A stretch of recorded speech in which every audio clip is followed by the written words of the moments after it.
Super star Rajinikanth நடிப்புல Lyca productions தயாரிப்புல உருவாகி இருக்கக்கூடிய வேட்டையன் திரைப்படம் அக்டோபர் 10 வெளியாக இருக்கிறதா அதிகாரப்பூர்வ அறிவிப்பு இன்னைக்கு வெளியாகி இருக்கு. இதன் மூலமா சூர்யாவினுடைய கங்குவா திரைப்படத்தோட வேட்டையன் மோதுறது உறுதியாகி இருக்கு.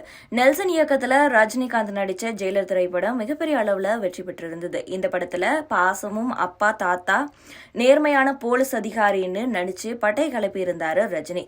அனிருத்தனுடைய இசையில உருவான இந்த படம் வசூல வாரி குவிச்சது. இந்த படத்தினுடைய பிரம்மாண்ட வெற்றிக்கு பிறகு ரஜினியோடைய நடிப்புல உருவாக்கி இருக்கக்கூடிய படம் தான் வேட்டையன். ரஜினிகாந்தினுடைய 170வது திரைப்படமா உருவாக்கி இருக்கக்கூடிய இந்த படத்தை ஜெய்பீம் இயக்குனர் தாசி ஞானவேல் இயக்கியிருக்காரு. ஜெயிலர் படத்தை தொடர்ந்து இந்த படத்துக்கு இசையமைப்பாளர் அனிருத் இசையமைச்சிட்டு வந்துட்டு இருக்காரு. இந்த படத்துல அமிதாப் பச்சன், மஞ்சு வாரியர், ஃபஹத் ஃபாசில், ராணா ரகுபதி, ரித்திகா சிங் மற்றும் துஷாரா விஜயன் ஆகியோர் முக்கிய ரோல்ல நடிச்சிட்டு இருக்காங்க. இந்த படம் பேன் இந்திய திரைப்படமா தமிழ், தெலுங்கு, கன்னடம் மற்றும் ஹிந்தி மொழிகள்ல ஒரே நேரத்துல வெளியாக இருக்கு. இந்த படத்தினுடைய ரிலீஸ் தேதியை எதிர்பார்த்திருந்த நிலையில தற்போது இந்த படத்தினுடைய ரிலீஸ் தேதியை படக்குழு அறிவிச்சிருக்காங்க. ஆயுத பூஜை பண்டிகையை முன்னிட்டு வேட்டையன் படம் அக்டோபர் 10 வெளியாக இருக்கு.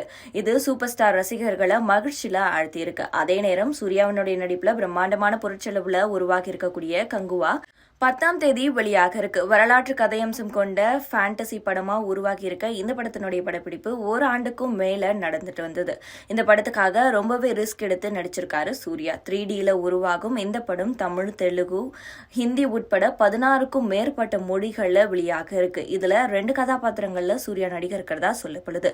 மிகவும் எதிர்பார்க்கப்பட்ட 2 பெரிய படங்களுமே ஒரே நேரத்துல வெளியாக இருக்கு. ரசிகர்களை மகிழ்ச்சியில ஆழ்த்தி இருந்தாலுமே ரஜினி மற்றும் சூர்யா 2 பேருடைய படங்களும் ஒரே நேரத்துல மோதிடுறது இதுவே முதல் முறையா இருக்கு.